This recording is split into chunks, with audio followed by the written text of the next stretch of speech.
నమస్తే ఆంధ్రప్రభ భక్తికి స్వాగతం. నేను మహాలక్ష్మి. ఆలయానికి ఎందుకు వెళ్తాం? మనశ్శాంతి కోసం, బాధలను దైవానికి చెప్పడం కోసం. కానీ ఈ ఆలయంలో అడుగు పెట్టగానే కన్నీరు వస్తుందట. ఆ ఆలయం ఏంటి, ఎక్కడ ఉందో తెలుసుకుందాం.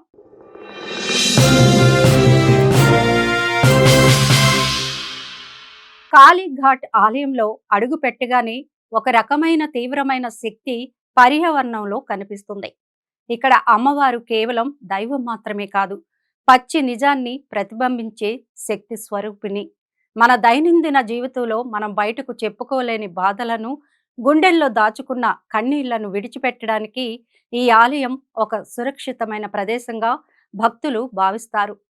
అలజడితో కూడిన మనసుతో లోపలికి వెళ్ళిన వారు అమ్మవారి దర్శనం తర్వాత ఎంతో తేలికపాటి హృదయంతో తిరిగి రావడం వెనుక ఉన్న ఆధ్యాత్మిక రహస్యాలను ఇప్పుడు తెలుసుకుందాం.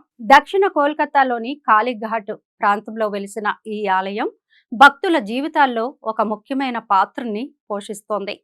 ఇక్కడ ప్రార్థన చేయడం కేవలం ఒక ఆచారం కాదు, అది ఒక మానసిక చికిత్స వంటిదని పర్యాటకులు, భక్తులు భావిస్తారు. శక్తి పీఠాలు స్త్రీశక్తికి ప్రతిరూపాలు.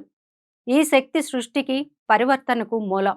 జీవితంలో నష్టపోయిన వారు లేదా హృదయ వేదనతో ఉన్నవారు ఈ ఆలయంలోకి ప్రవేశించినప్పుడు వారిలో అణచివేయబడిన భావోద్వేగాలు ఒక్కసారిగా పైకి తన్నుకొస్తాయి. ఈ ప్రక్రియను కథార్సిస్ అంటారు. ఇది మనిషిని మానసికంగా శుద్ధి చేస్తుంది. ఆలయంలో ఉండే రద్దీ, పెద్దగా వినిపించే మంత్రోచ్చారణలు, తోపులాటలు మన మెదడులోని గందరగోళాన్ని ప్రతిబింబిస్తాయి.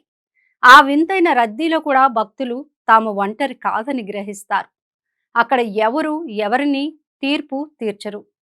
కన్నీరు పెట్టుకున్నా, గట్టిగా ప్రార్థించినా ఎవరు తప్పుగా భావించని ఆ వాతావరణం భక్తులకు ఒక సురక్షితమైన అనుభూతిని ఇస్తుంది. గతంలోని బాధలను, చేదు జ్ఞాపకాలను వదిలివేసేందుకు కాళీఘాట్లో జరిగే ఆచారాలు దోహదపడతాయి. అమ్మవారి ఎదుట నిలబడినప్పుడు భక్తులు తమ ఆహాన్ని, భయాన్ని వీడి తమ నిజస్వరూపాన్ని ఆవిష్కరిస్తారు. సమస్యలు వెంటనే పరిష్కారం కాకపోయినా అమ్మవారి దర్శనం తర్వాత భక్తుల మనసు ఎంతో తేలిక పడుతుందట.